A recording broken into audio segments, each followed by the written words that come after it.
रूप या है ज्योति शिवलिंगाच्या बिंदु, त्रिपुटीमध्ये शिव है जो बिंदू आहे मेरा त्या बिंदूकडे पहा नाम। आणि रूप है खरंच जे ज्योति शिवभक्त बिंदु, असतील शिव त्यांना है नक्की मेरा शिवसाक्षात्कार होईल. नाम। हा केवल माझा वैयक्तिक संगम अनुभव पर आहे. आओ, खूपच छान. घर तुम्ही है फक्त बिंदूकडे शांति पहा. धाम।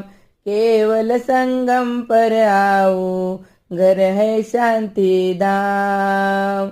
रूप है ज्योति बिंदु, रूप है ज्योति बिंदु, रूप है ज्योति बिंदु, शिव है मेरा नाम।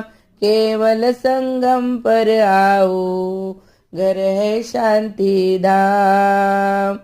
मैं विश्वेश्वर, मैं नागेश्वर, मैं कपिलेश्वर, मैं रामेश्वर, मैं